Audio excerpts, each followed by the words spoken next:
to trickle in.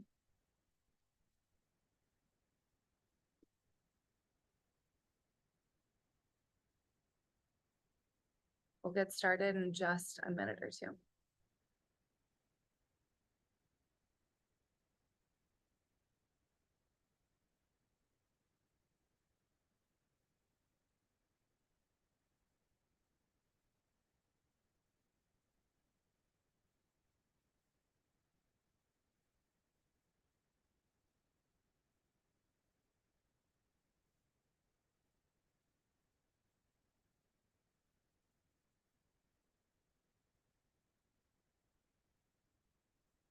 Okay, I think we can get started. Hello, everyone.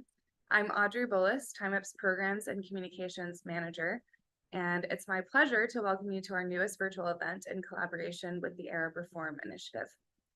As COP28 quickly approaches, kicking off tomorrow in the UAE and taking place in the MENA region for the second year in a row, multiple countries across the region are in disarray, either ravaged by armed conflict or facing severe political and economic crises. And as these countries struggle to meet the basic needs of their own people, these challenges have also prevented the establishment of any proper national and regional response to climate change, and the majority of the countries in the region trail alarmingly behind when it comes to climate action. So following last year's landmark approval of a loss and damage fund, we convened this panel today to discuss questions such as whether and how existing discussions on climate finance and loss and damage in the region could be expanded to include the nexus of conflict, state and economic failure, climate and environment, to discuss how the most vulnerable communities across the MENA region could best benefit from this climate funding, and to explore how citizens and local communities can be placed at the center of these processes. So without further ado, it's my pleasure to introduce today's wonderful moderator, Kareem Chehayeb. Kareem is a Beirut-based investigative journalist reporting for the Associated Press on Lebanon, Syria, and Iraq. Kareem, the floor is yours. Thank you, Audrey, and thank you, TIMEP and the Arab Reform Initiative for having me and organizing this panel. I think it's a very timely event as COP kicks off tomorrow in the UAE. And despite the region setting a tone of some de-escalation throughout most of this year, we continue to see conflict unfolding in various contexts, most notably in Gaza over the past couple of months.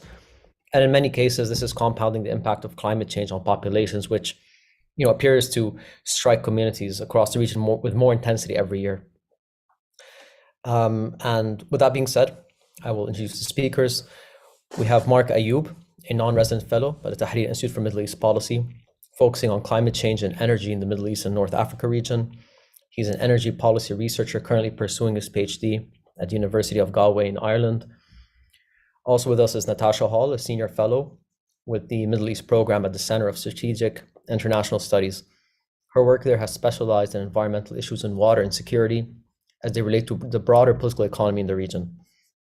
And last but certainly not least, we have Shady Khalil, the campaign's lead at Greenpeace MENA. He also co-founded Greenish, a social enterprise focused on educating communities about the environment and empowering them to develop solutions for their most pressing environmental challenges. Now, before we get started, just a few housekeeping items. Firstly, this panel is being recorded and will be available to watch after the event on YouTube. And you can follow TIMEP and the Arab Reform Initiative's live tweets on their accounts. That's at TIMEPDC and at ArabReform_ARI. If you prefer to listen to this panel in Arabic, if you're with us on Zoom, you can switch the language in the lower bar, where you will instead listen to a live interpreter. And finally, we invite everyone to submit their question using Zoom's Q&A feature.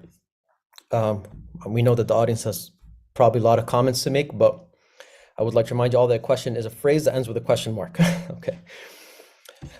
So we're going to start with, we have several rounds of comments from the speakers, of interventions, and we'll get to the Q&A. So if Shady is with us, we'll start with Marc. So Marc, can you tell us a little bit about, following last year's COP27 in Egypt, what can we expect in terms of the agenda and priorities for this year's COP, particularly for the MENA region? Thank you so much, Kareem, first for moderating the session. A big shout to TIMEP and the Arab Reform Initiative teams for putting this together and all the efforts put into this. So as you mentioned, this is a very important COP following the COP27 last year's decision on the decision to form the loss and damage fund. But it is time now to take a series of decisions and crucial decisions when it comes to the future of climate change and the climate impact, especially in the MENA region.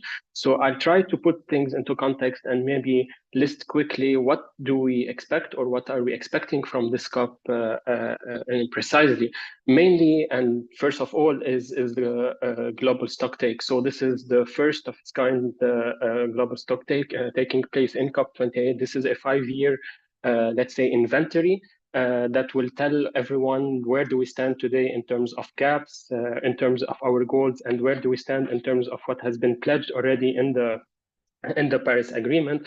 And it sort of puts also the visibility or climate action plan for everyone on the table ahead of the second round of the nationally determined contribution, the NDCs that are taking place as well in 2025. So this is really a very important thing taking place or happening in COP28 as a process for all stakeholders to really know what they are, where do they stand, and what are they expecting also for the coming decades. Second, and as you mentioned, so based on last year's loss and damage fund creation decision, it is now time in this COP to really think or ask the question on how to operationalize it, or how to really put it into a mechanism, not only a mechanism that's existing, but really a mechanism that's really funded and that's really operational. So someone has put it in a way saying forming the loss and damage fund is like opening a bank account, but without putting money into it, that doesn't mean anything. So really, it's time for really decide on crucial issues on who is eligible, for example, to take money out of the loss and damage fund, who takes money and out of it, who will benefit from that, and all those big questions that will be discussed starting tomorrow in COP28. Third is it is time for developed countries to really pledge for financing. So two crucial issues in terms of climate finance to be discussed are really the financing for adaptation and doubling the adaptation funds from to $40 million.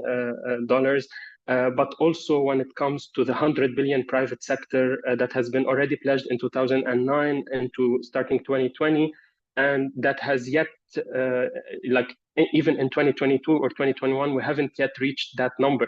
So there are rumors or information saying that this year this number is going to be reached, and we'll wait for COP28 to really know about those pledges. So it's time for those developed countries to really think how to finance, or how are they going to finance those adaptation and mitigation measures as well, to really protect the integrity of the Paris Agreement.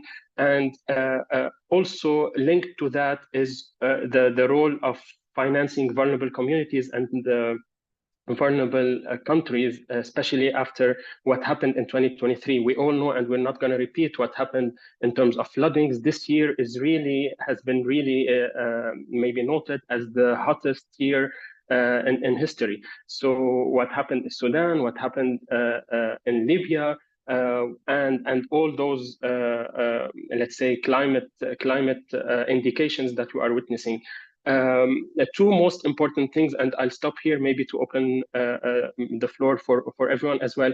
The COP28 is also expected to triple the investments in renewable energy by 2030, and to double the energy efficiency measures by 2030 as well. So this is really crucial. And also the role of fossil fuels. So we are always hearing about this discussion of phasing down fossil fuels rather than phasing out fossil fuels. So, and especially that this COP is happening in an oil-producing country, and the AE wants really to show its role or commitment into that. So there is a hidden discussion that will happen on the role or the future of fossil fuels and the oil and gas industry in this transition. Finally, as you mentioned in your brief, is geopolitics. So COP28 comes at a really hard time in terms of geopolitics. We have the US-China relations, we have the Ukraine-Russia war, and lastly, the Sudan, what's happening in Sudan, but also in Gaza. So the big question is how these geopolitical events and wars happening all over the world will really influence the decision making and the negotiations happening in COP. And how are we looking into those countries in terms of conflict impacted areas or crisis impacted areas, vulnerable communities? How are we really able to talk to those communities who are in war about climate issues or climate change, while they barely can have their basic needs or just the minimum necessary for them to survive? So this is a bit of an overview of what's are we going to expect, and I'll stop here maybe for on this. Thank you, Mark. A quick follow-up before we jump to Shady. You said that obviously two major elements that could impact how things go this year is war in the region, where people are basically stripped down to the bare bones, right? No electricity, no water, sub living standards, which according to some interpretations might consider climate to be like a luxury issue or not a priority issue. But the second thing you mentioned was that it's being hosted this year in an oil producing country. That several oil producing countries have committed to phasing out of fossil fuels, diversifying the energy sources, developing renewable or less pollutant sources of energy. But how could this affect any sort of progress when it comes to financing adaptation and mitigation efforts, especially in lesser developed countries or in countries that are much more prone to climate-related disasters? How do you see the possibility of this maybe getting in the way or affecting any progress on that front, or it could be something positive? Maybe, yeah. I start from where you finished. This might be something positive because we reach a point where no one can really escape that reality or that really conflict or happening in the region. So on one hand, you have oil-producing countries or really rich countries that haven't yet really accepted this transition that it's happening. But now, since it's hosted in a Gulf state, it's hosted in the MENA region for the second year in a row, it's time to really be integrated within this transition. We heard just a couple of days ago this clash between the International Energy Agency and the OPEC Plus when it comes to the oil and gas industry net zero report that was published. And we really know how sensitive the OPEC Plus are when it comes to describing the role of the oil and gas industry in this energy transition or how to reach the 2050 net zero targets. Now, with this said, there's a huge thing happening in terms of how communities are really facing those climate events, especially in times of war or crises. So, as you said, barely they are able to get electricity, water, and there's in parallel a higher level discussion or policy discussion on how to integrate vulnerable communities or let's say crisis communities in this transition. So we really need to talk to those people. We cannot really leave them behind, and it's time to integrate or involve those communities, especially on after what happened since 2022, the Ukraine, and especially this year after all those climate events since earlier this summer, from the fires in Canada and the United States to what happened in Libya and Sudan. So there's no way to leave those communities behind, and it's time first to push towards a ceasefire or to stop those wars from happening. But then the second day is how to integrate those communities into this climate discussion happening in the MENA. Thank you so much, Mark. Insightful as always. So with that being said, before we dig deep into this year, let's take a bit of a step back. Shady, let's bring us up to speed a bit on the biggest accomplishments from last year's COP27. I think it's important to kind of see what last year has led us to this year. So thank you so much, and it's great to be here and among you. So I only want to echo what Mark said, because the loss and damage fund establishment is one of the biggest accomplishments of last year. But actually, maybe I want to respond on one of the disappointments of last year that is building to this COP. is not being able to reach an ambition or a commitment around fossil fuel, that just phase out of fossil fuel. And it was a big issue because loss and damage was vetted against the phase out of fossil fuel, which take us to this COP, that the civil society are bringing forward the operationalization of the loss and damage fund, along with a just phased out commitment manifested through the global stocktake, through national commitments for 2030, 2035, or ideally also as well through a covered decision by the COP presidency of this year, which is something the civil society is united on at this point, pushing this ambition forward and committed to get a phase out of fossil fuel decision out of this COP and this presidency specifically. All right, thank you so much, Shady. I want to move on to Natasha right now. Natasha, can you tell us a little bit about the regional status of climate finance, in the Middle East and North Africa? And, despite the region being at the forefront of the climate crisis, with what some things that Marc and Shady talked about earlier, why has it received such little money? And, does it have to do with the fact that it's also been dealing with conflicts, government changes? Is it just bad governance even when there's no war in a said country? What are the factors that causes such little climate finance to pour into the region? Yeah, thank you for that question, and thanks to Ari and TIMEP for the invitation. I think before I answer those questions, we need to take a few steps back on what climate finance is and who it should be for. In general, climate finance is supposed to be financial support for climate change mitigation and adaptation strategies. This includes sort of concessional loans and grants. We do not count something as climate finance if it isn't somehow labeled as such. So many reports that I've seen sort of lamenting the lack of climate finance for the region only look at a few multilateral funds or MDB funds explicitly for climate finance. A recent one I found noted that between 2003 and 2021, only about $1.5 billion for 150 projects went to the MENA region. And then it was mostly for mitigation rather than adaptation. And I've seen that sort of repeated in many other reports, but I think the reality is a bit more complex than that. First, some countries in the Middle East receive most climate adaptation funding bilaterally, to the tune of hundreds of millions more for places like Iraq and Palestine in particular. So the number is probably in the billions or even the tens of billions, even if we look at OECD data.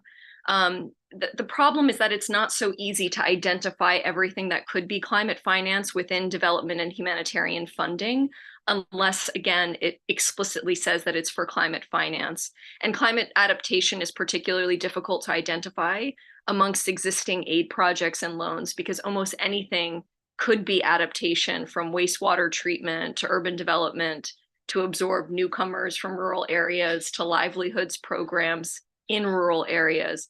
So when we talk about climate adaptation and lament the lack of funding from the GEF or the CTF or the GCF and all of these other acronyms, I think we need to acknowledge those realities, because at least for the GEF, there's been an approval about 250 projects in the Arab world. So some Arab countries are actually on par or doing better than other countries in other regions. And I say this not to say that more money isn't needed. It definitely is. But that 40 billion figure that Marc just alluded to, that's for the whole world. That will never be enough. That won't even be close to enough.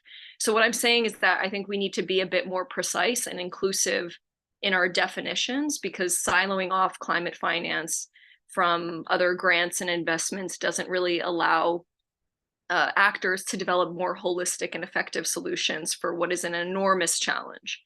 So I think we need to be better at identifying the many things that aren't in the climate world that are in fact contributing to climate goals. And I think we need to be better at mainstreaming adaptation and mitigation into the other types of aid and private investment and loans that do exist.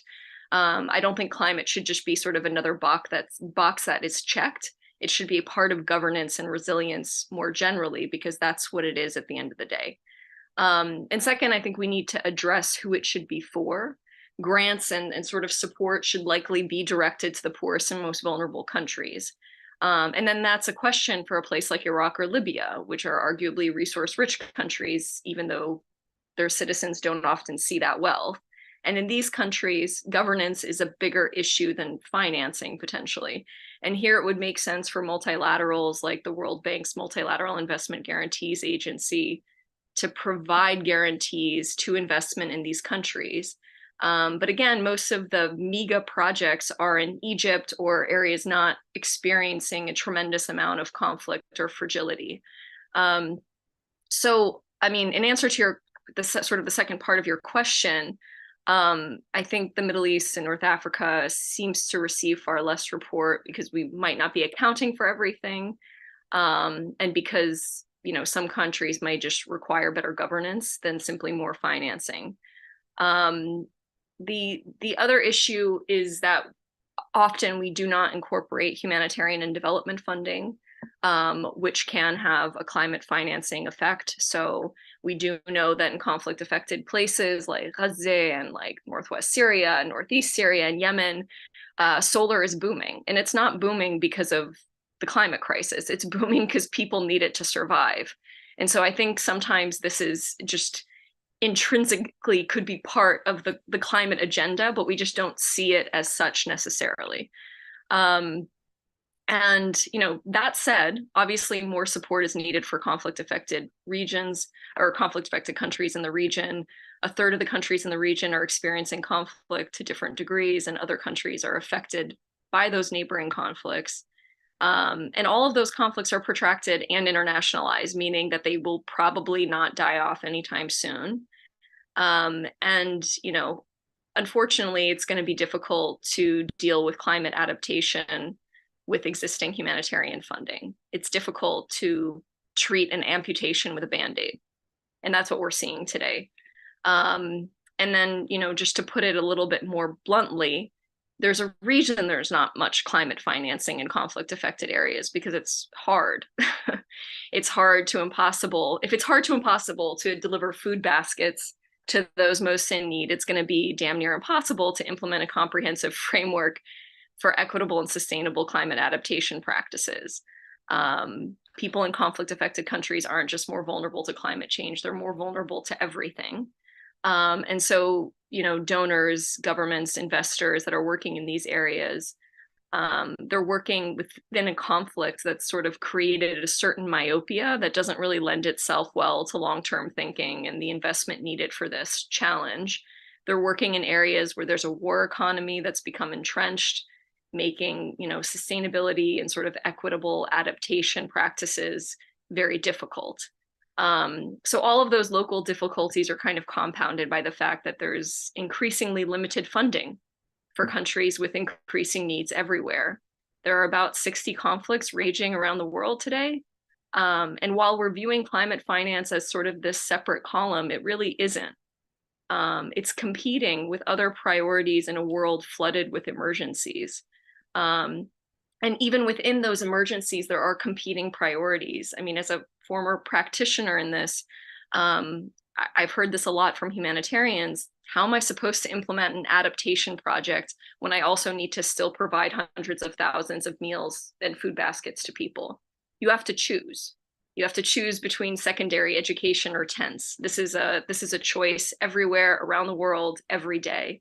And so I think we need to sort of acknowledge that a bit more and see how the climate agenda could be more integral to the existing financing that's going on, not because we don't absolutely need to demand more financing, but because it's simply never going to be enough. So in a way, it's kind of like saying development and humanitarian aid with a green lens in a way. Is that another way of putting it in very simple terms? Exactly. And I would say, to further that, the issue with humanitarian funding and development funding is that you can't, with humanitarian funding in particular, you can't really make it conditional.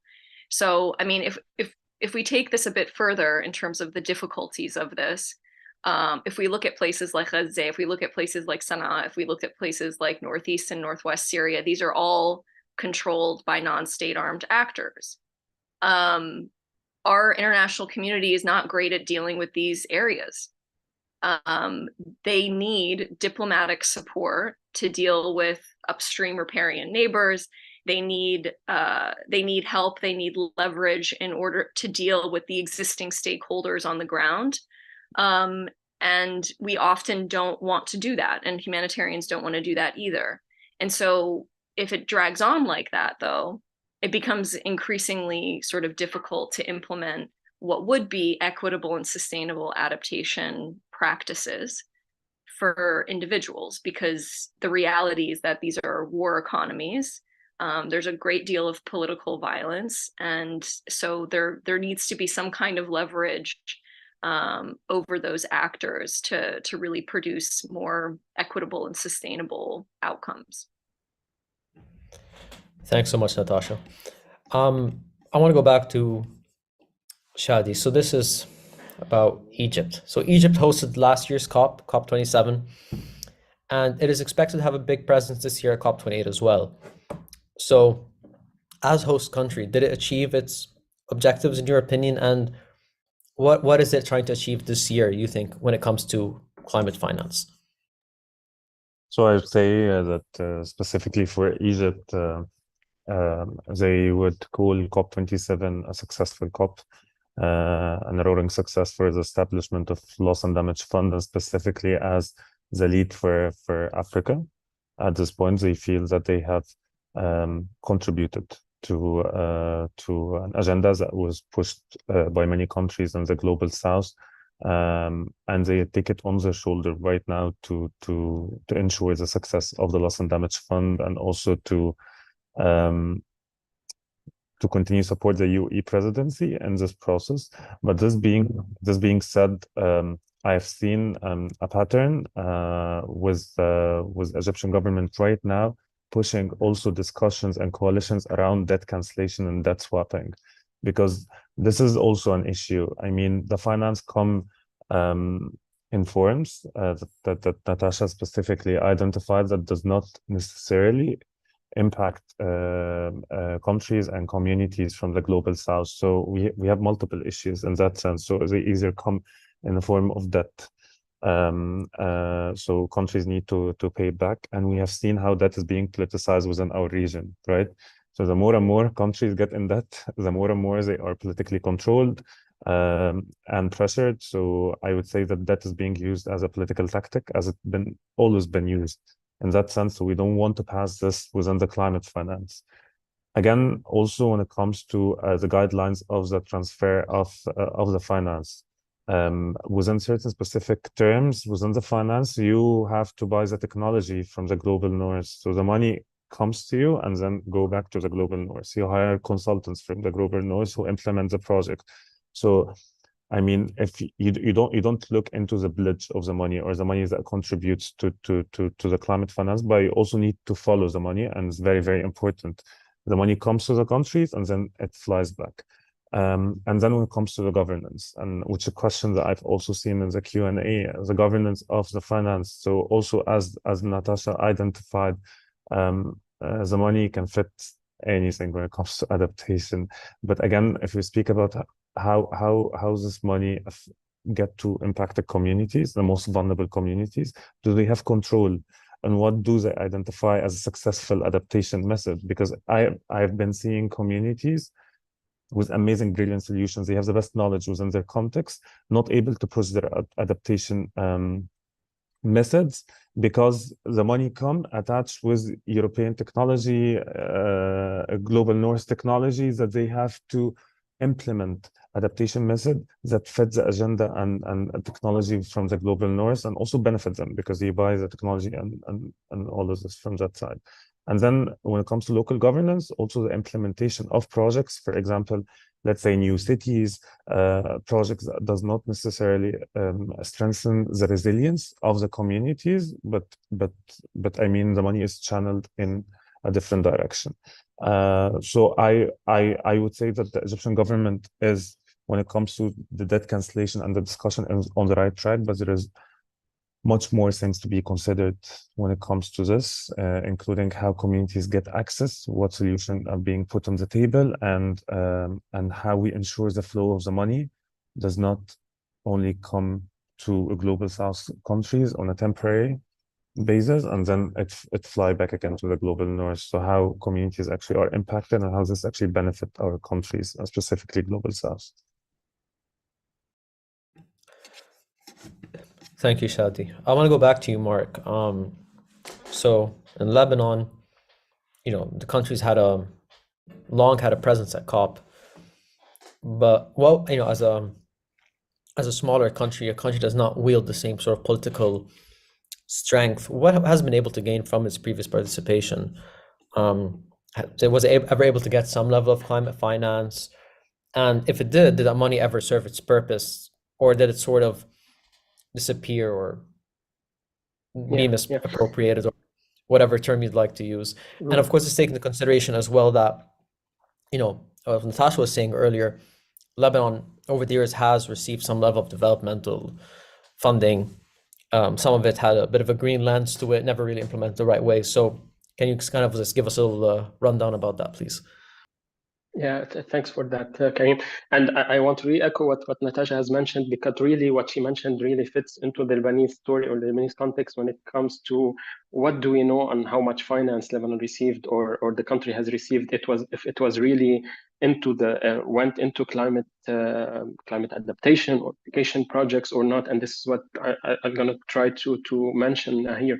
But just on two positive notes, let's say, like right before going into the other side of the story, yes, Lebanon has been always present in the COP since a decade or so. Even this year, Lebanon will be having one of the biggest, let's say, delegates or mission or representation in COP28, the biggest delegation over the previous COPs. The second thing is, and this is not really surprising because this is the case across all sectors when it comes to the Lebanese governance or really how we deal with issues. But Lebanon has been really fulfilling, if you want, the regulatory framework or issuing what is needed when it comes to in terms of decisions, laws, decrees, whatever it needs for the climate change. Since being a signatory on the Paris Agreement in 2015, or it was approved in 2016, and then there was a law for that in 2019, and the decree. We had an environment law. We have a series of, without going into the details, we have a series of laws and decisions that really serve this climate change discussion and purpose. Now, with this said, there's no real standalone legislation when it comes to climate change. So there's no real one law that would tackle this issue solely, but it comes as bits and pieces or complementary laws, because it is more sectoral perspective rather than really one problem or one issue that's really climate change. So just putting those or raising those issues before delving into the realities.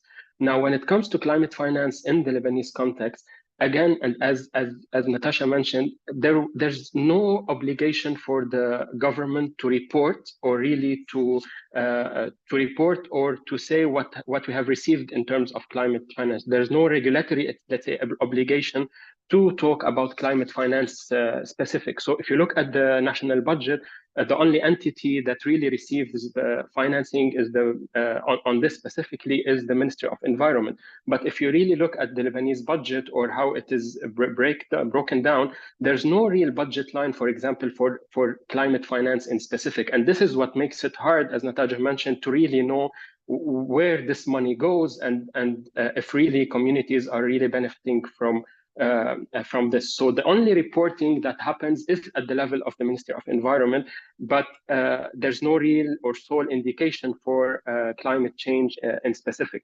Now, since 2015, Lebanon has been benefiting from multilateral or bilateral financing when it comes to climate change, either directly in terms of focus on climate change issues, but also indirectly to sectoral, let's say, things or sectoral or regional projects. So what we know, and again, this is what has been reported, be it through the biannual report or the force communication to the UNFCCC, but there are other things that we don't really know about because of the reporting issue. But what we know is that we can say we have received, or Lebanon has received, something between $250 and $300 million in terms direct financing for climate change. That would be in terms of principal climate change funding or indirect or non-principal climate change for sectoral issues. These have targeted, for example, the agricultural sector, energy sector, transport sector, and there are other financing vehicles or financing ways that directly went into the concerned ministries. For example, if you go to the Ministry of Agriculture, they received some additional financing other than the ones that are labeled as climate finance. Also for the Ministry of Energy and Water. For water and wastewater treatment, a lot of bilateral or multilateral financing has came directly to those ministries and not really through, for example, channeled through the Council of Ministers to the Ministry of Environment. And then, so this is one of the things that the government or Lebanon should be focusing on, is on the reporting for climate finance. There was a mention in the Law 444 of 2002 about a climate fund for the environment, or an environment fund. And this has never yet been established. And this might be a way to really channel all those financing or numbers or reporting on climate finance into this. Now, we're 4 years into the economic collapse and economic crisis. Unfortunately, everything that has been spent on those issues, we don't really know if it really makes sense, if it really materialized in keeping the sectors or really keeping the ball rolling into this context. Unfortunately, whatever money has been spent, it has been spent. We don't really know the impact on communities, as Shady mentioned, on really vulnerable people, because there's a need for additional funding, especially in those circumstances, especially in the deteriorating infrastructure in the country. And also, if you top it also with the need for the refugees that are also in need for financing for water, electricity, wastewater, etc. So this is a compounded set of crises that is really narrowing down. Whatever financing you put into the country, you will always need more. And what if you look at the economic context of Lebanon, knowing into the MENA context or the MENA financing, which is, as Natasha mentioned, it's still limited or minimal financing for the region. So when you look at country by country, let's say, benefits, you will really feel the need for more or additional funding. So yeah, this is what could be, if you want, given in terms of the Lebanese climate finance context.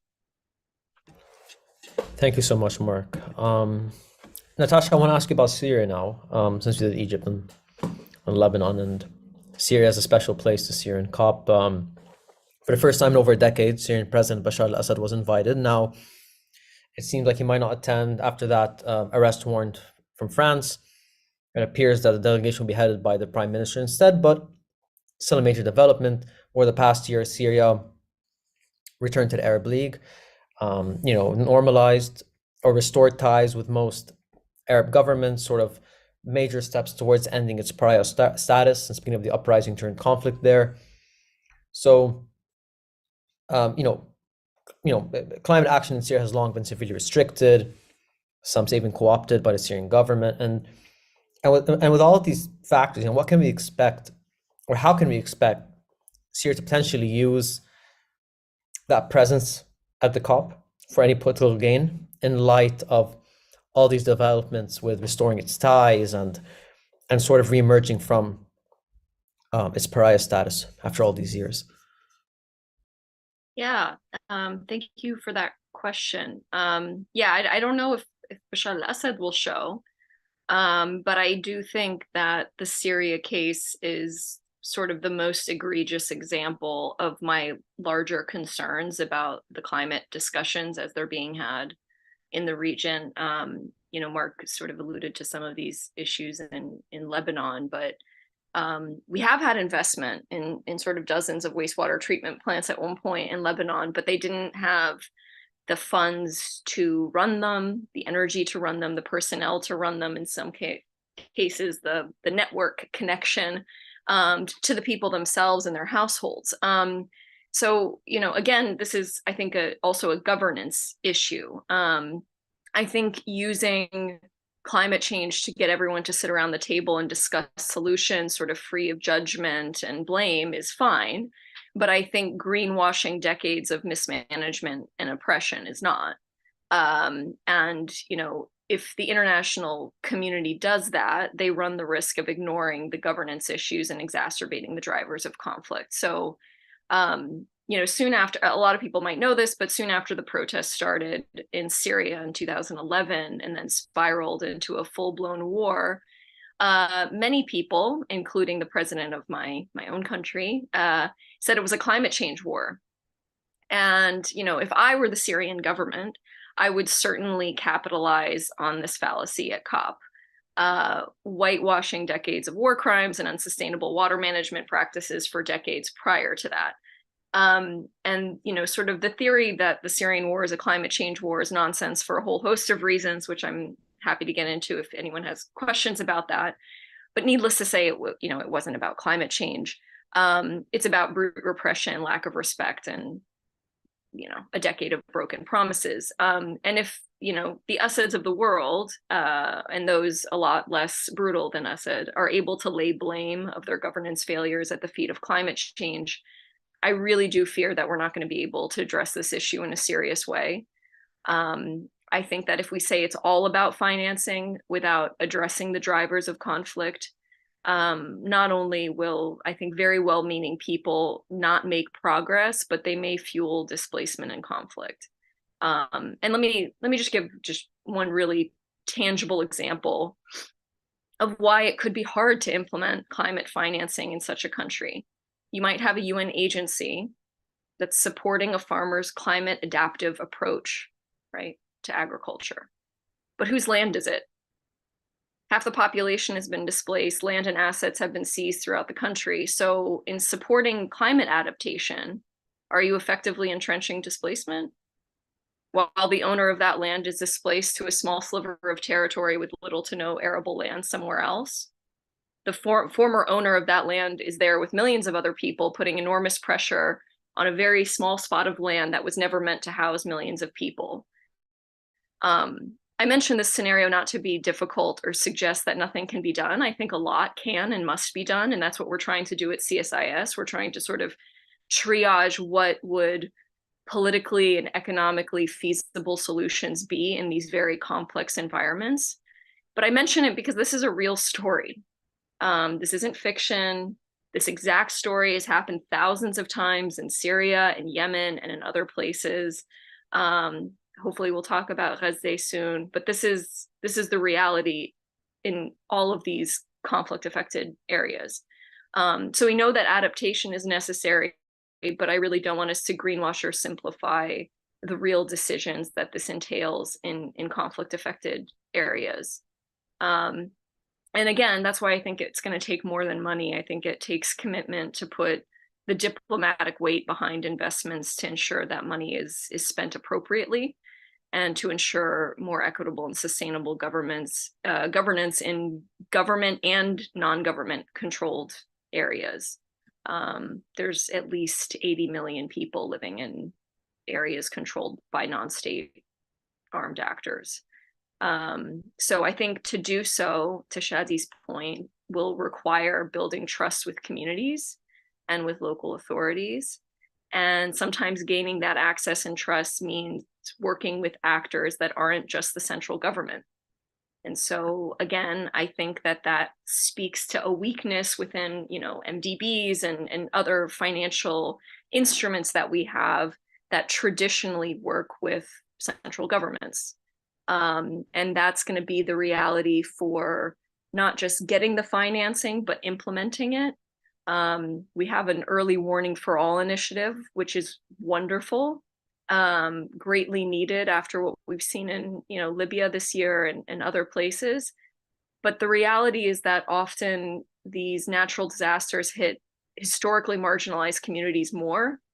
And so building that trust with those communities that have been historically marginalized is going to be a big part of those projects. It can't just be, we have the science now to deliver effective early warning. You have to be able to implement it. You have to be able to say that if you're going to evacuate people, that they will be able to return to their homes, right?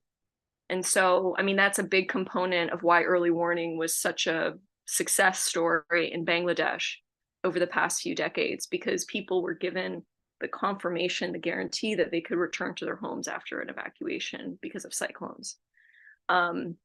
So I think that trust factor is really important, and we can't ignore that while pursuing financing, especially in a place like Syria.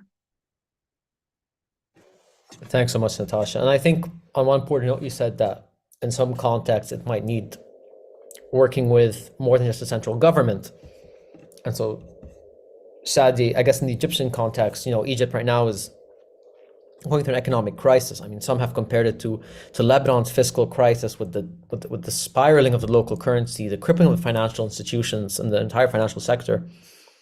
And in these circumstances, has the government, sort of downgraded the importance of the environment and climate change, made it a secondary issue, and also outside the central government? And if it has done that, and you might notice through your work with Greenish, how have local communities and civil society tried to make up for this gap?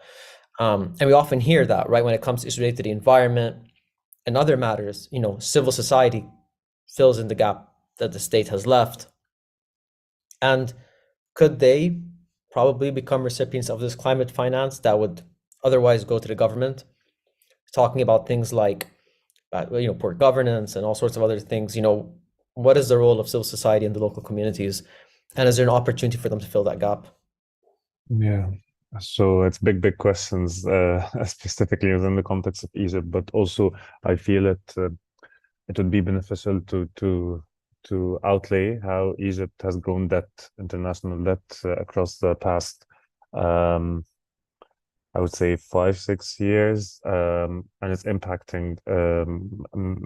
The developments that we are seeing now in Egypt is impacting our relationship with Gulf countries, with international actors, and in addition to this, IMF specifically. Because you see a lot of pressure right now on Egypt to freeze the trade, to freeze the currency, to accept levels of inflation that's actually affecting the communities and the people now in Egypt. So you see now in Egypt it's number one on the food inflation, for a recent report that I saw this month. So you see high level of inflation, and all of this is due to commitments in regard to debt at this point. And also you see, specifically with the Gaza conflict, you see the debt being politicized, for example, to push specific solutions of reallocating people. So right now, Egypt, I would say, is in a very tough situation. Egypt is also a representation of North African countries and also some countries in the Levant, specifically when it comes to the debt situation and how they are controlled around it. So this being said, they see in the climate finance opportunity, right? Because they see finance can be injected into building resilience, into building infrastructures, into contributing to economy with money that right now they don't necessarily have, and economies that they need to recover quickly. So they see an opportunity in the climate finance, but they see a threat when it comes to the mitigation. So the idea that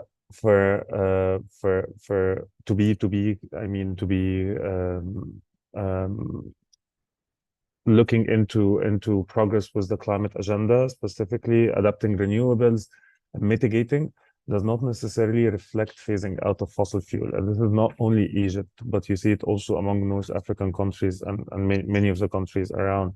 And you've seen it in the MENA Climate Week, you've seen it within the Arab Group negotiation. So they feel that they have and they are entitled to continue new exploration, expansion on fossil fuel in order to continue paying for the debt, because they are in a tough situation. They also have the right to grow economically, right?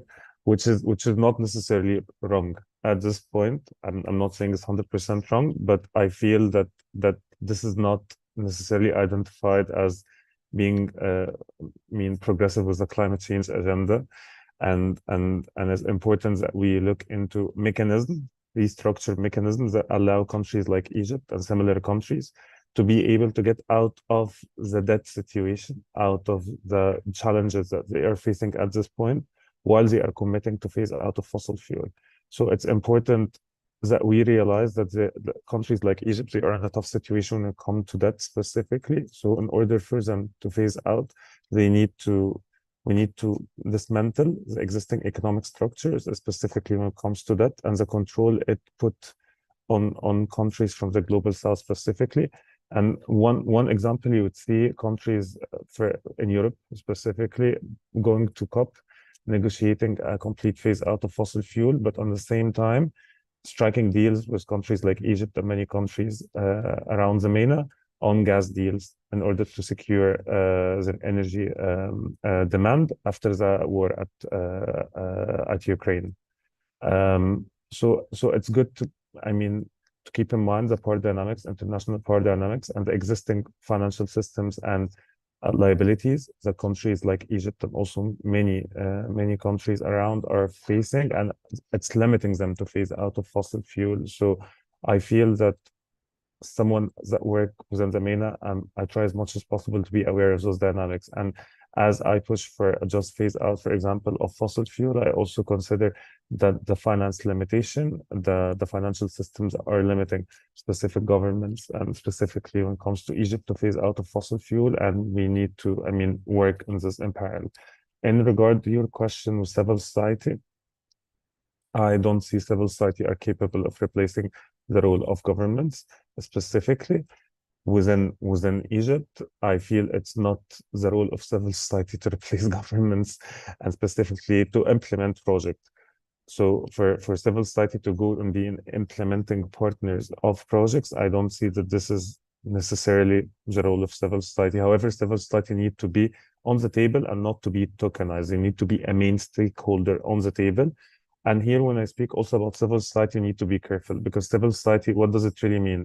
Does it mean a registration in the Ministry of Solidarity, or does it mean an entities that represent communities, and entities that are looking for change, and entities that can advise projects?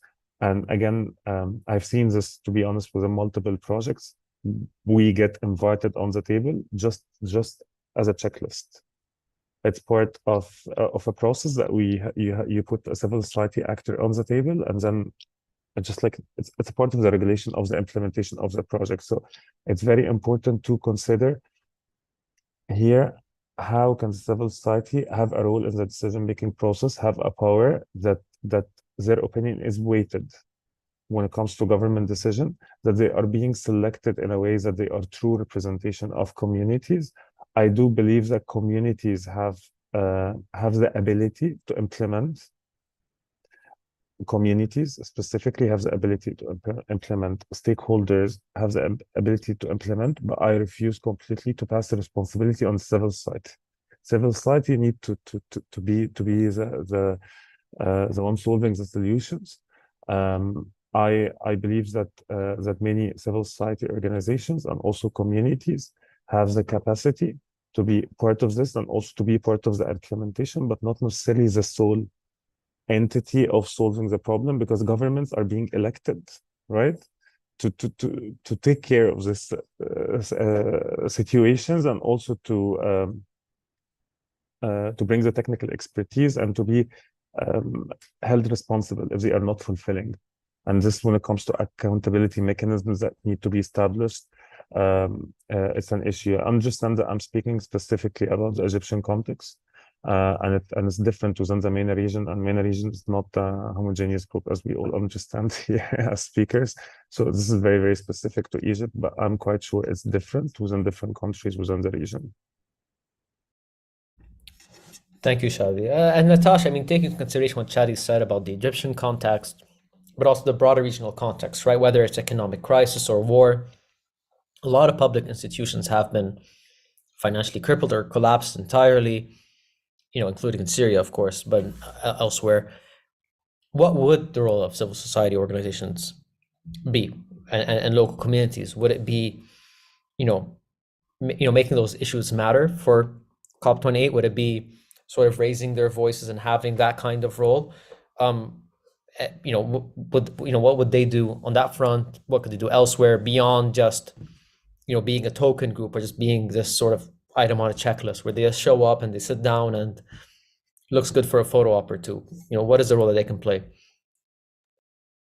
Yeah, I mean, before we get to the role that they can play, to Shadi's point, it's not homogeneous across countries, and what we're seeing is a crackdown on a lot of what were once seen as environmental groups, because they are butting up against very powerful vested interests, and in some cases the government themselves. And Shadi doesn't have to say it, but this is Egypt, this is across the board, this is Iraq, and sometimes it's hard to even know what the red line is for a lot of people. I mean, even within the past few years of working on this, a lot of the people I've worked with are now in forced exile. The way that they have dealt with it is sometimes that they're co-opted in part by the government. They move away from accountability efforts to trying to work within the system. Remains to be seen how well this will actually work in practice. And this is what I actually get worried about when it comes to civil society. It's not just civil society for civil society's sake, not a picture. It's, are they allowed to do the necessary work that needs to happen? Because no government is capable of doing everything, right? I mean, citizen science is going to be a big part of this, and has been a big part of this in terms of monitoring groundwater levels and quality and all of these things in Jordan and Lebanon and elsewhere. It is academics, it's civil society that comes together to do a lot of this. In some cases, it's entrepreneurs that are coming up with brilliant ideas to get around structural failures. Necessity is the mother of invention, and that's very real in places like Lebanon especially. But I mean, to get to the point of what they can do, and here I might be expanding the definition beyond what you meant, from civil society to sort of NGOs that are working on solutions. But what I have seen in Lebanon is that major development banks are actually funding these NGOs, which is wonderful, because there was a few that I knew were going to leave Lebanon and bring their wonderful innovations to other countries that were able to pay them. And now they're able to continue to work in Lebanon. But to Shadi's point about how an NGO or civil society cannot fill the role of government, I fully agree with that, because in a lot of cases, they're just sort of trying to work around the edges of what's allowed, given the vested interests at play. And so, again, in places like Jordan, I've seen, amazing passionate entrepreneurs working on hydroponic farming and vertical farming, and they are stymied every step of the way by bureaucracy and all kinds of other different issues. They often, in order to have some kind of cost recovery within sort of the structural failings of water pricing throughout the region, they have to do their projects, in terms of like growing basil, which, as you know, we don't really eat in the Middle East. I mean, not in a big way. I mean, this is something that is for high income consumers, right? And they can't do the things, they can't grow the things that we eat in the region because it's just not cost effective. And so this is where you get to sort of the structural issues at play that need to be addressed in order for civil society, in order for entrepreneurship to be able to flourish and actually be able to tackle the overall problem rather than just sort of working around the margins. And I think we're at that inflection point. We probably at that inflection point a decade ago. But if we don't start dealing with those systemic issues in a real way, I think one, we're in for a lot of hurt. And two, you might actually lose the civil society and the NGOs and the expertise that you desperately, desperately need in order to face this challenge. And so I think that, again, donors, banks, they need to get more comfortable working with non-governmental entities, but also lifting them up to the point where they really have a stake at the table, as Shady was mentioning, and rather than just sort of photo ops or one-off project funding, here and there. Thanks, Natasha. I think a good country to look at when it comes to all this is Lebanon. Mark, economic crisis since late 2019, summer 2019, political paralysis, country's broke, civil society, fills the gap as much as it can, whether it's straight up charities, sometimes local initiatives, informal networks, on everything these days, right? No state electricity, no nothing. In light of what's currently happening in Gaza, there's a truce right now, but Lebanon was affected by the war. Since October 8th, there were clashes in the south. Human rights organizations, Amnesty, HRW, documented several uses of white phosphorus and other incendiary weapons by the Israeli military in the south. And farmers have said that, shells from these weapons have contaminated their soils. The agriculture ministry said, if I'm not mistaken, 55,000 olive trees were burned down. But, while the government has talked about finding ways to compensate people who have, had damage to their farmlands and their groves, the agriculture minister said the other day that they're looking to international organizations to fund these things. And even after the Beirut blast, for example, a lot of the recovery efforts were local initiatives or major INGOs or even local organizations or some combination of all of them. So that being said, how can these different community-led organizations in Lebanon sort of make up for this gap? And could they position themselves as potential recipients of climate finance and or loss and damage finances? We've sort of seen international community interested in finding some sort of collaboration between the two, maintaining the expertise, the more trustworthy civil society that's outside of the state, but also not isolating the government entirely. What opportunities are there, if at all? That's a big question, but look, there's maybe a double-folded or a two-folded maybe answer to that. But let's start with, especially after what you mentioned on or what's happening in Gaza currently. We're starting from somewhere that there's lots of mistrust in the international community, in the donor community, in everything related, especially to what's happening in Gaza. So, and I think this is something that will be reflected in the COP discussions or in the negotiations in the coming days and weeks, because the main question is how can, and especially on the community level, how the same international community that's not able currently to put or to stop what's happening in terms of genocide and war, it's the same international community that's pushing for climate, let's say, targets or pledges, or is going to be the guarantee for this finance to flow into our community. So we're starting from a place that's really far in terms of trust, and this is where, and building on what the point of Natasha on building trust, on building resilience to communities, etc. Now, on the Lebanon case, we have a loads, and you mentioned some. We have lots of examples from the Beirut blast and how the civil society filled the gap in terms of humanitarian and also NGO support, etc. But there's still this reach somewhere where it cannot really fill the whole picture. Or we have seen a lot of donors directly financing those NGOs and really working towards supporting those NGOs to fill the gap. Now, with this said, everything is, especially on the Lebanese case, is collapsed. So communities currently really need any type of financing or any type of support. So also there's this energy transition that's happening chaotically and very unorganized way in terms of solar transition, not because people really loved solar, but because they realized that this is the only option available after the collapse of national electricity and the economic meltdown.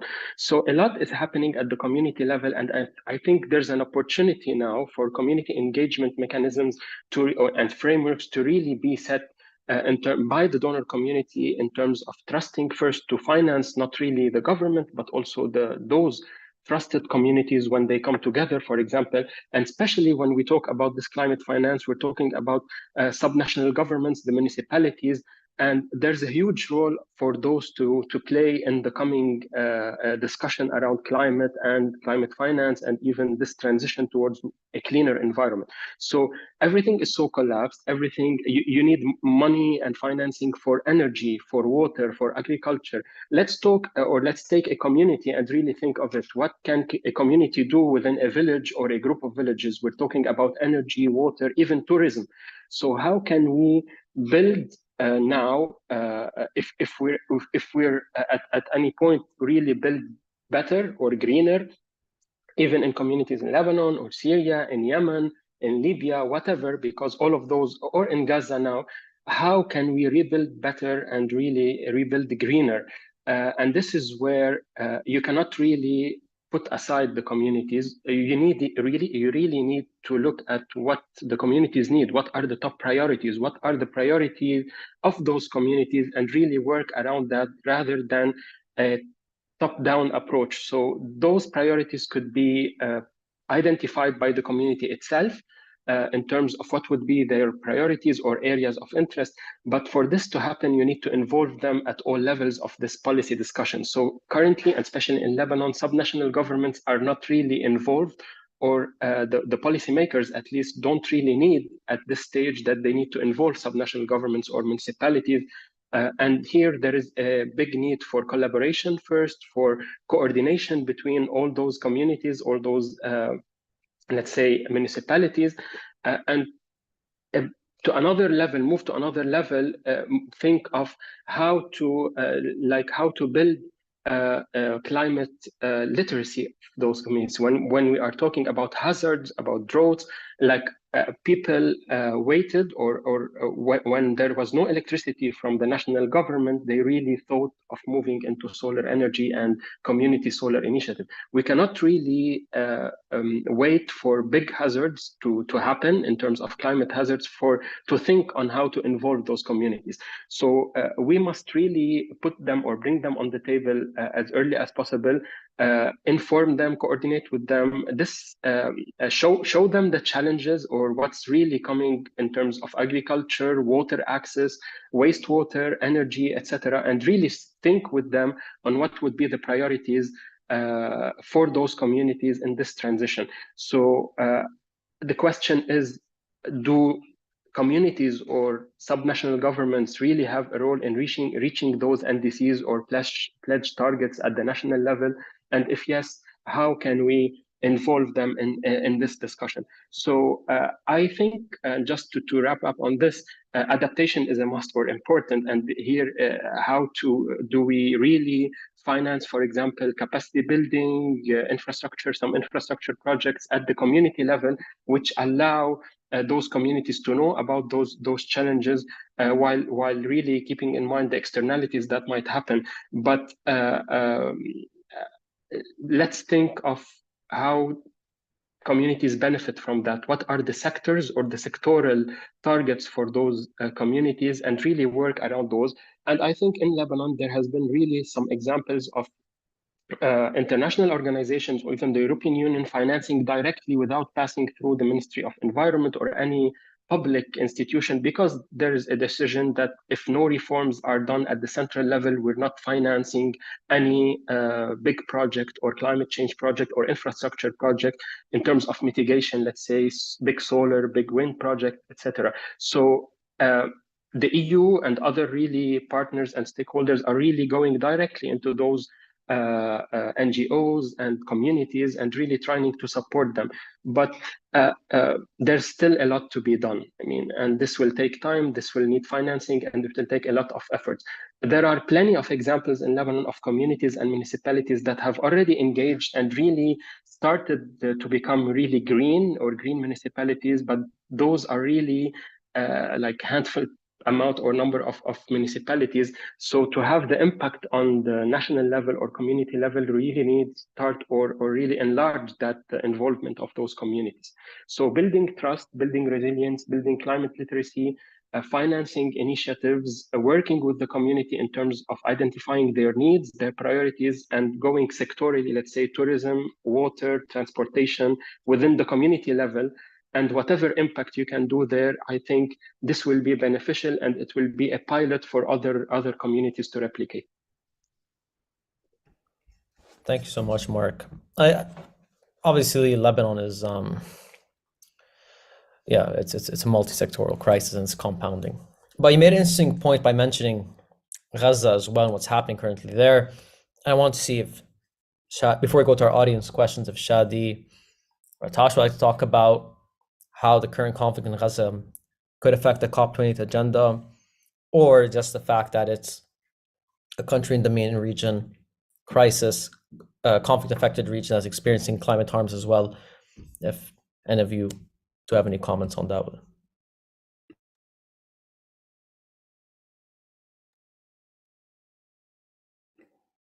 And Natasha, go ahead. Yeah, thank you. I'll probably have to jump off after this, but I mean, in terms of Gaza, I think, you know, if Syria is sort of the egregious example of the sort of climate change greenwashing, then Gaza is sort of the egregious example of the reason that we need to end these conflicts and actually end them, because what I've seen in Gaza, but also in the West Bank, is donors, again, sort of working around the edges of structural failures. And they've tried everything. They've tried decentralized desalination units, wastewater treatment units, using solar. My colleague Will Todman recently wrote a paper saying that Gaza probably has one of the highest per capita rates of solar panels in the world. These are all great. They don't amount to much if every 2 years everything gets destroyed anyways. They don't amount to much because we live in an interconnected world where you need supplies from outside, especially outside of the tiny Gaza Strip, for fuel, for equipment to build water systems. And so what we saw before October 7th was a coastal aquifer that was basically collapsing. Gaza was already in crisis. We see alarming levels of chloride and nitrate in the aquifer because of just decades of not really dealing with the issue. And I think what's kind of tragic about Palestine, in particular the West Bank and Gaza, is these are very, very solvable issues. I mean, really solvable.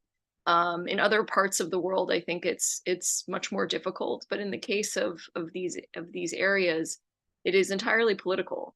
And so I think what we've learned and what I've learned over the years looking in conflict affected areas and trying to build the resilience of communities in the face of protracted conflict is that, yes, there are things that you can do to build the resilience of communities and reduce single points of failure, like huge wastewater treatment plants and things like that. But at the end of the day, in order to have sort of a prosperous system that can operate at scale and really deal with this issue at scale, you really need to address the actual conflict and bring it to an end. So. Thanks, Natasha. Shad, I think you had your hand raised as well, if you want to talk a little bit about Gaza. Yes, yeah, I just wanted to respond to your question in regard to Gaza and also given the COP negotiation now. So I would say it definitely affects the negotiation because, I mean, we have seen how the fossil fuel, specifically a phase out, is being cited once there is a war. And we have seen this happening within the Ukraine-Russia war, and how this being seized on by fossil fuel lobbyists as an excuse. I mean, it's a very, very straightforward excuse to side phasing out of fossil fuel completely. And also, this being said, you see how fossil fuel companies jump into an opportunity of a conflict. So if you look into deals that they were signed by Israel, specifically by oil and gas companies, including Eni, BP, so many companies that sign contracts in the middle of a war, given also reports and researchers who have been covering stories, and also journalists who have been covering stories about the fossil fuel opportunity around Gaza, maybe the access to this resource. And this is why fossil fuel is a crucial, fossil fuel industry. They are a crucial player when it comes to conflict. They take opportunity out of conflict. They create conflicts. They finance conflicts. So I would say it would definitely affect the negotiations at this COP.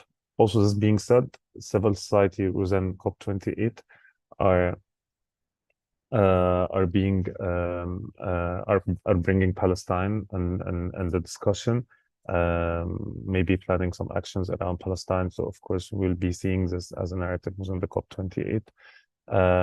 And one last thing is the divide that this creates. So we're already before Gaza, what's happening there right now, there was a crisis of trust, like what Marc identified, specifically at Bonn. We have seen global South not trusting the global North enough to make any commitments around mitigation. We have seen the global North not trusting the global South to make any commitments around finance.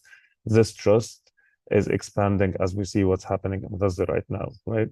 Because there is a discredit, disbelief in multilateralism, because there is, I would say, a concern of what's happening now with international law, that some people might feel distrust in the multilateral process, and this is, I would say, a massive issue.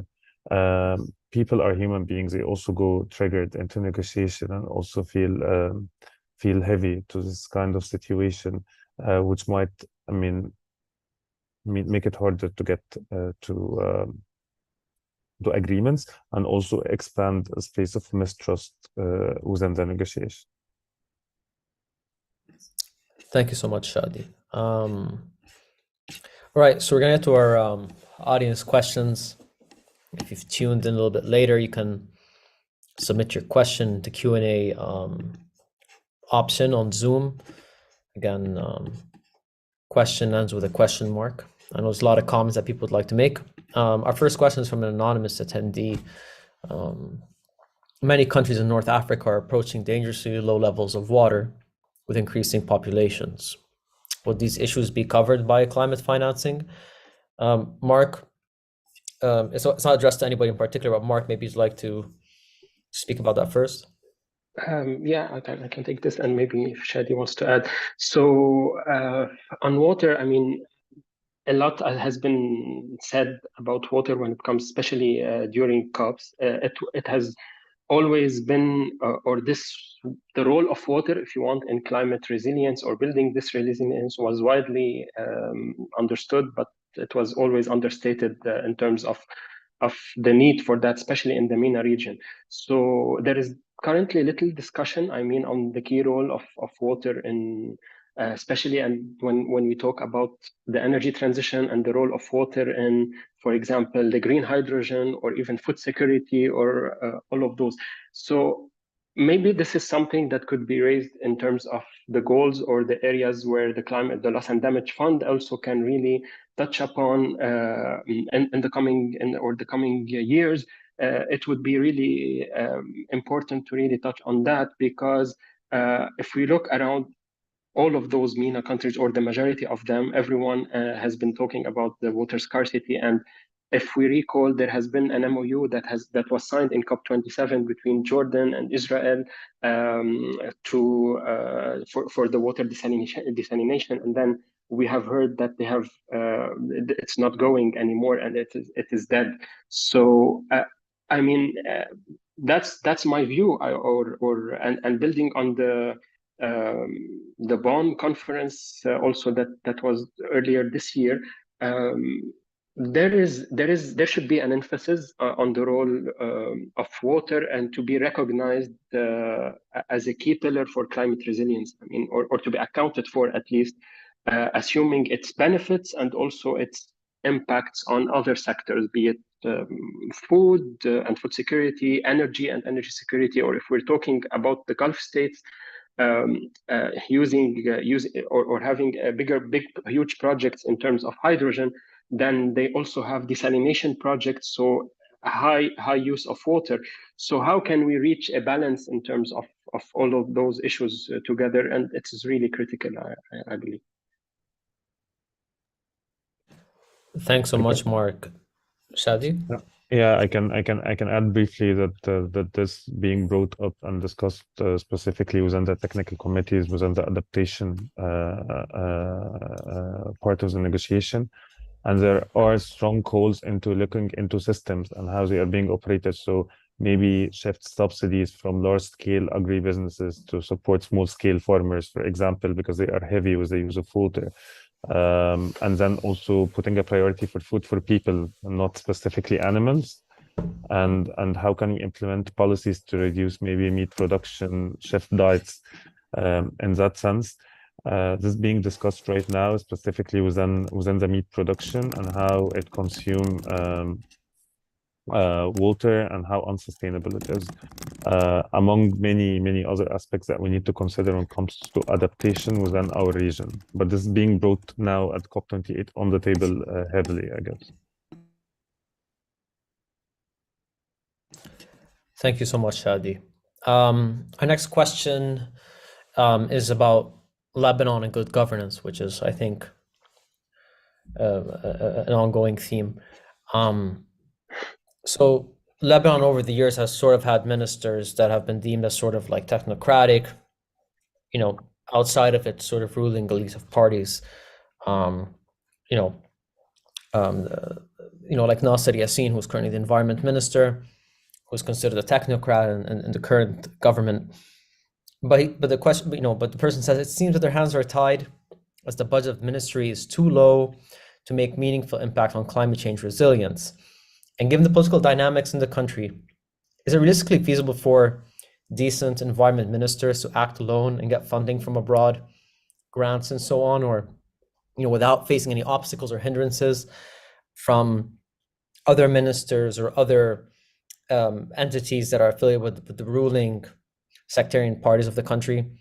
So even if you have a minister who's committed to climate change, response, resilience, and beefing up Lebanon's efforts, are there obstacles simply outside of what we talked about earlier, about within the governance itself, especially in the Lebanese context? People know about corruption, red tape, and everything, but what's your response to that, Mark? Yeah, thanks for that. First, yes, it is one of under-budgeted ministries. So the Ministry of Environment, I mean, that's really the responsibility of which is to deal with the climate change issues. This is one.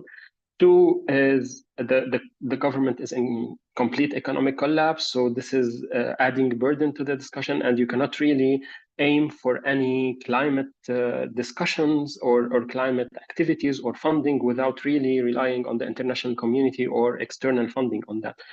Three, there's still and this is why we can come back again to the third, or the question you've asked about the role of communities or community engagement, because really the ministry itself alone cannot really do one thing. So, for example, and this is really, we touch upon the budget issue in Lebanon. So if once you raised, or the ministry or the council of ministers is discussing the national budget, when they reach, for example, the Ministry of Environment budget, and they read budget lines related to deforestation or any other, or the Litani, for example, the Litani River pollution, etc., the government or the Council of Ministers start removing some budget lines from this from this budget, just saying that this is not important and we need to reduce the amount or the budget allocated for the ministry. So there's still a cultural issue on the severity of climate change, and how do we really need to raise this discussion of climate change into the high-level policy discussions.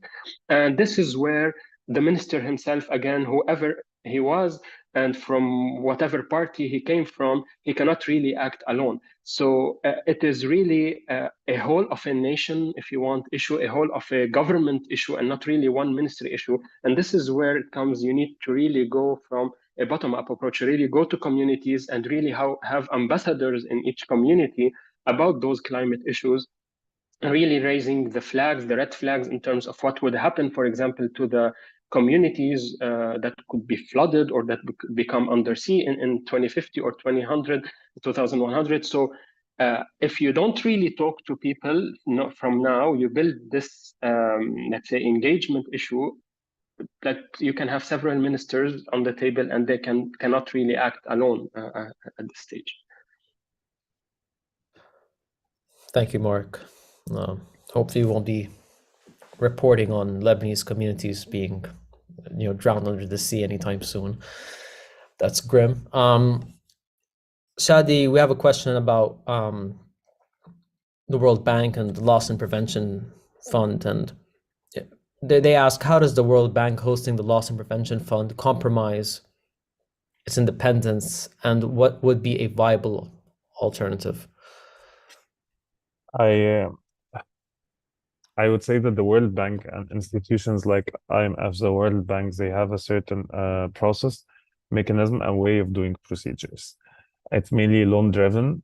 It's mainly look for a cycle of finance that need to come back, which is, I would say, in the specific situation of the loss and damage, is extremely dangerous, because you are looking at communities very vulnerable, impacted by climate disasters, and then they are being considered as a financial equation or opportunity. I find this highly problematic, and I wouldn't call this an adequate intervention at this point. And then with the World Bank being placed in the US, right? This is a big issue. I mean, we have seen how finance is being politicized, how it's being used to control. Then what will happen if the US have a conflict with a specific country impacted by climate change? Will the World Bank have a complete full power of supporting these communities, or will finance and diplomatic powers will be taken into the equation? So I would say that the adaptation of the World Bank is very dangerous. And I wouldn't say that the World Bank is a great entity to host the fund, given the dynamics and given this fund being channeled to the global south. But this being said, it's a compromise that had been reached into the negotiation, and many actors and stakeholders and countries are thinking maybe you should proceed with this as a start, and maybe the host entity can change into the process, but they don't want to reopen the text again. Some countries, I mean, it's debatable, because this will delay the finance much longer to the impacted communities. So people are saying, let's proceed. One solution can be an entity governed by UNFCCC that can help manage the fund. This is one thing to be considered, but I don't really like the idea that, we'll just take the World Bank or IMF because this is the only option. No, there are other options that can reach communities directly, that can adopt finance mechanisms that benefit the communities and does not compound their inequalities. And I mean, we as diplomats, economists, civil society organizations are capable of coming to the solution. But politics play a role in this, and power, right? Thanks so much, Shady. And that's all the time we have for this panel. I want to thank all the participants for their time and valuable insight: Marc, Shady, Natasha, and of course to the Tahrir Institute for Middle East Policy and the Arab Forum Initiative for organizing this very timely panel. And of course, everybody for tuning in and participating in the Q&A with our speakers. Before we close things, just a quick announcement. Before we get back to Audrey, just a quick announcement. The Arab Forum Initiative will be attending the COP28 in Dubai from the 2nd of December to the 9th. And they'll be hosting a side event on the 8th of December about climate finance in the MENA region. And you can get more information about that and their participation on their website, which is arab-reform.net.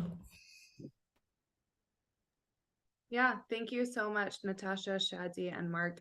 I just want to sincerely thank our panelists for such an excellent conversation at such a critical time just before COP28 kicks off. And thank you, Kareem, for beautifully moderating the conversation. I just want to mention that this conversation is part of a larger body of work on and commitment by both the Tahrir Institute and the Arab Reform Initiative on climate change across the MENA region. So I invite you to explore our work by TIMEP and that of the Arab Reform Initiative, as well as the work of these excellent panelists that you've heard speak here today. I want to thank our audience for joining us and for being so engaged and asking so many thoughtful questions. These conversations are not the same without you, and to both teams that made this event possible. Have a wonderful day, everyone. Thank you, everyone. Thank you.